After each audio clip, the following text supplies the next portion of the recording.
Your home isn't messy, it's overloaded. Japanese homes don't stay calm because of storage hacks. They stay calm because certain things are never allowed to stay. I'm going to show you the 15 things Japanese households quietly refuse to keep. Number 7 is something you're probably staring at right now. Number 11 will hit closer to home than you expect.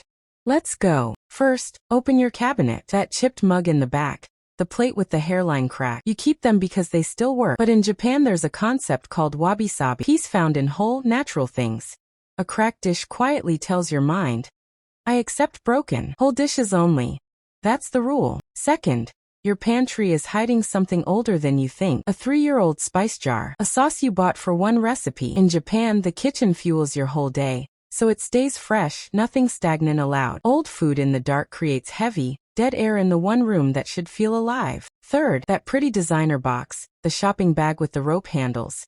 You're not keeping the item, you're keeping the memory of buying it. In Japan, that's living in a moment that already ended. The bag did its job the day you carried it home. Fourth, and this one stings, the someday jeans, the clothes from a heavier or lighter season. In Japan this is called danshari, letting go to honor who you are today. Clothes that don't fit aren't motivation. They're a small wound you reopen every morning. Fifth, your bathroom drawer is full of tiny hotel shampoos and free samples you'll never use. Each one is a delayed decision. Dozens of them means your mind is quietly carrying dozens of unfinished choices. Use them now, or let them go now. Sixth, that browning plant in the corner you keep watering out of guilt. In Japanese philosophy, dying nature inside a home radiates decaying energy. A living plant gives life. A struggling one quietly drains it. Revive it properly, or release it with thanks. Seventh, the 190% of you are looking at right now. That stack of mail, old bills, and appliance manuals on the counter. It's the ultimate silent to-do list. Every glance gives your brain a tiny stress spike. Touch each paper once, file it or toss it. 8. The front door where chaos lands. Shoes, boxes, bags on the floor. In Japan the entryway is the genkan,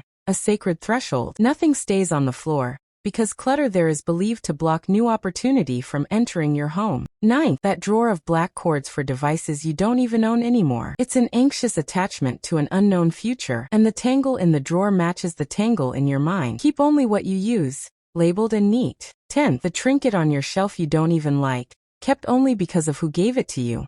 Keeping things out of guilt fills your home with guilty energy. If it doesn't bring you joy, it has already served its purpose. 11. The one I promised you. Old letters, an ex's hoodie, jewelry at the back of a drawer. As long as those items occupy your space, your emotional space stays occupied too.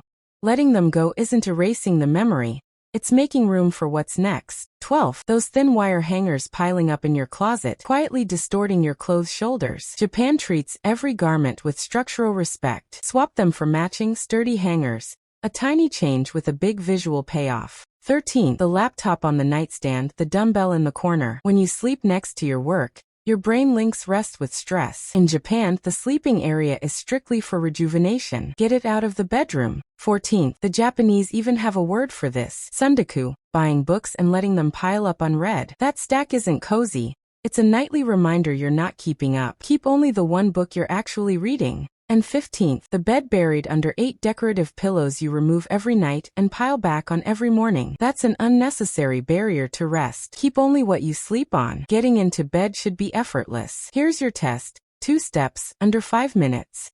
Step 1. The touch audit. Pick up anything you suspect is clutter. If holding it doesn't relax you, it's draining you. Step 2. The threshold rule. Ask, would I proudly display this at my front door? If not, it doesn't belong hidden in your closet either. A calm home isn't built by adding more. It's built by refusing to keep what doesn't belong. Tell me in the comments which number you're staring at right now, and let's hold each other accountable to remove it today.